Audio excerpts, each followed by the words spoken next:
Assalamu alaikum wa rahmatullahi wa barakatuh. Bismillahir rahmanir rahim. Alhamdulillahi rabbil alamin wa salatullahi wa salamuhu ala nabiyyina Muhammadin wa ala alihi wa sahbihi ajma'in wa ba'd. Tunaendelea katika sehemu ya pili insha Allah ya silsila ya waabudiaji makaburi. Tulianza kwenye sehemu ya kwanza, tukamuonyesha mwanachuoni mkubwa wa Kiislamu, mwanachuoni mkubwa wa Ahlus Sunna wal Jamaa ambaye ni Ibnul Jawzi rahimahullahu ta'ala katika kitabu chake Saidul Khatir, vile alivyoeleza kwamba alikimbilia kwenye makaburi ya watu wema na kufanya tawassul kwa Allah subhanahu wa ta'ala kupitia hayo makaburi ya watu wema, na akamwomba Allah subhanahu wa ta'ala ile dhiki yake ikaondoshwa. Kwa mujibu wa fikra za kundi ovu la Kiwahabi, Ibnul Jawzi rahimahullahu ta'ala anaingia katika orodha ya waabudiaji makaburi mshirikina, atakuwa kwa mujibu wa fikra za kundi hili ovu. Ama kwa mujibu wa Uislamu na Waislamu na Ahlus Sunna wal Jamaa, Ibnul Jawzi wala hakukosea na jambo alilolifanya ni sahihi, hakuna tatizo lolote. Na tuliahidi kwamba insha Allah ta'ala katika sehemu ya mwisho ya silsila hii tutaonyesha yale yaliyokuja katika hadithi na jinsi ulama wanavyotolea dalili juu ya mtu kufanya tawassul au tabarruk au istighatha katika kaburi, ima kaburi la Mtume sallallahu alaihi wasallam au kaburi la mtu mwema, na tutaeleza haya kwa ukunjufu insha Allah taala, ili ibainike kwa watu ni ipi shirki, na ili ibainike pia kwamba je, masufi hufanya shirki au hizi ni propaganda za mawahabi ili kuwavuta watu waende kwenye pote lao potofu na waache haki. Basi leo katika sehemu ya pili ya silsila ya waabudiaji makaburi tunaye mwanachuoni mwingine ambaye ni Ibn Hibban rahimahullahu ta'ala, mwanachuoni mkubwa wa Ahlus Sunna wal Jamaa katika kitabu chake Athiqat. Tukifungua hiki kitabu katika juzuu ya 8 ukurasa wa 456 mpaka 457, akitoa tarjama ya Ali ibn Musa Ridha, mmoja katika kizazi cha Mtume sallallahu alaihi wasallam rahimahullahu ta'ala. Ibn Hibban alikuwa akielezea kuhusu Ali ibn Musa Ridha, na katika ukurasa huu tuliotaja akasema kwamba wamata Ali ibn Musa Ridha bitus, na alikufa huyo Ali ibn Musa Ridha katika eneo la Tus, min sharbati saqahu iyaha al-Ma'mun, kutokana na kinywaji ambacho alinyweshwa na Ma'mun. Famata min saatihi wa dhalika fi yaumi sabti akhiri yaumi sanata 300, lilikuwa katika siku ya Jumamosi tena ya mwishoni mwa mwaka wa 203. Sasa anasema Ibn Hibban rahimahullahu ta'ala, ambaye tutaona hapa kwa fikra za mawahabi, na yeye anaingia katika orodha ya washirikina wanaoabudia makaburi masufi. Anasema Ibn Hibban, ambaye ajabu sana, humtaja wao kama ni mwanachuoni na wakatolea dalili kutoka kwenye vitabu vyake, wakasoma vitabu vyake, lakini ajabu sana kwa upande mwingine wanamkufurisha kwamba ni mshirikina, ni kuburi, kwa sababu ya hiki anachokisimulia. Acha tukione hapa, ambacho mawahabi wakimwona mtu ameamini kitu kama hiki, wao moja kwa moja huyo ni mshirikina, ni sufi, ni kuburi.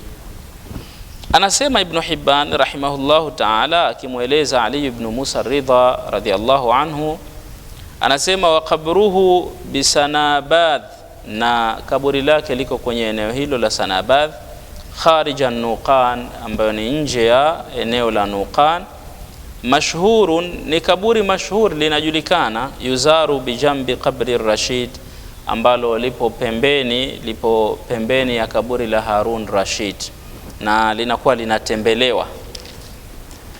Sasa anasema Ibn Hibban rahimahullahu, anasema qad zurtuhu miraran kathiratan wama hallat bi shiddatun fi waqti muqami bitus fazurtu qabra Ali ibn Musa Ridha salawatullahi ala jaddihi wa alayhi wada'awtu Allaha izalataha anni illa istujiba li wazalat anni tilka shiddatu wa hadha shay'un jarrabtuhu miraran fawajadtuhu kadhalika. Anasema Ibn Hibban, mimi kaburi la Ali ibn Musa Ridha ambaye ni katika ukuu wa Mtume sallallahu alaihi wasallam, anasema kaburi lake mimi mwenyewe nimeshalitembelea mara nyingi tu, na anasema haikutokea shida yoyote kwangu muda ambao nipo hapo kwenye eneo la Tus au kwenye mji wa Tus, haikutokea shida yoyote.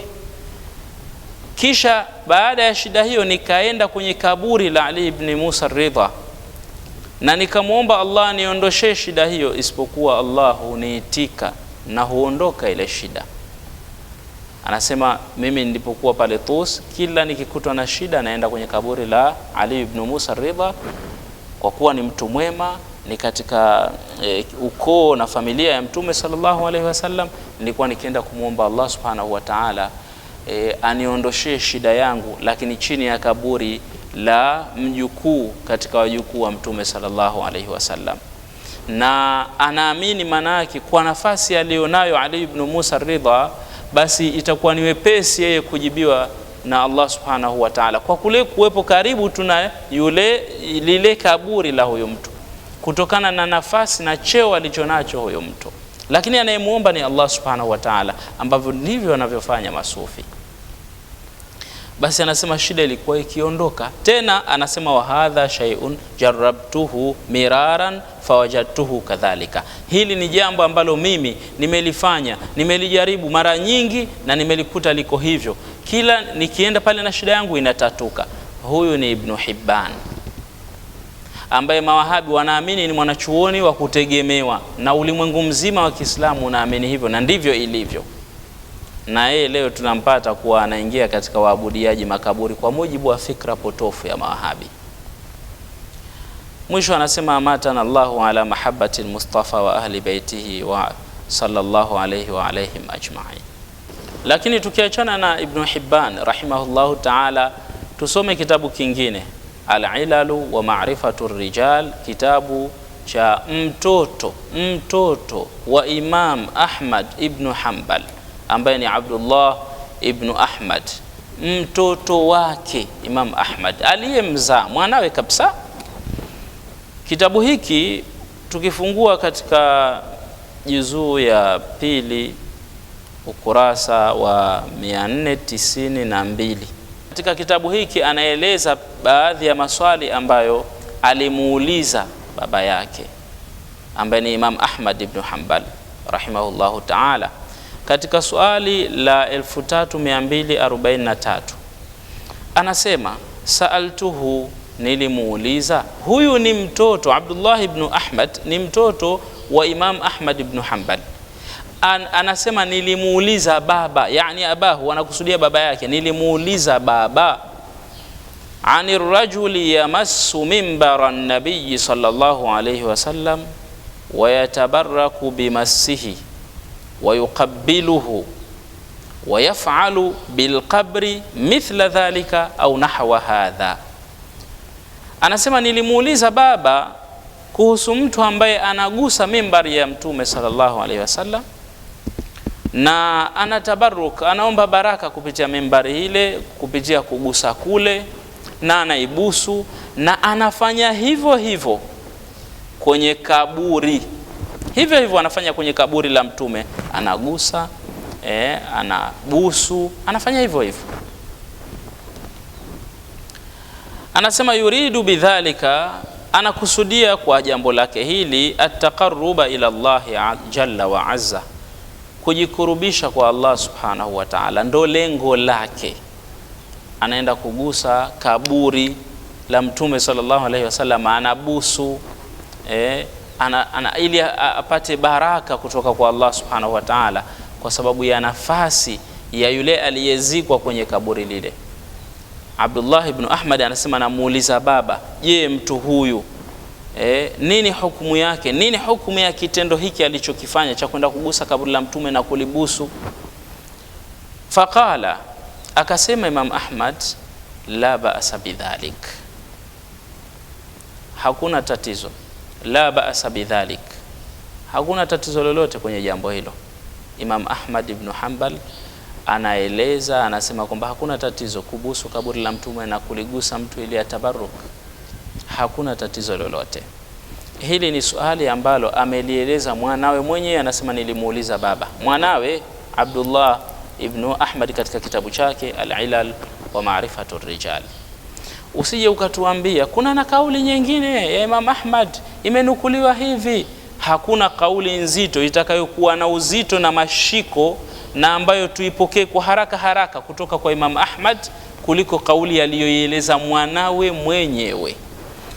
Sasa kwa mujibu wa fikra za Mawahabi, Imam Ahmad ni kuburiyu. Mtoto wa Imam Ahmad pia atakuwa ni kuburi kwa mujibu wa fikra za Mawahabi. Na Imam Ahmad ni wazi hapa, anasema hakuna tatizo lolote kufanya hivyo, hakuna tatizo. Kwa hiyo Imam Ahmad ni kuburi, lakini pia mwanawe Imam Ahmad ambaye ni Abdullah ibn Ahmad kwa mujibu wa fikra za Mawahabi na yeye ni kuburi, ni mtu ambaye anaamini kwenye masala ya kuabudia makaburi. Ni hatari kubwa wallahi. Manake kama angelikuwa haamini hili na analipinga hili, angelipinga baada ya kueleza hili jawabu la baba yake, angelilipinga hapa, lakini hajapinga.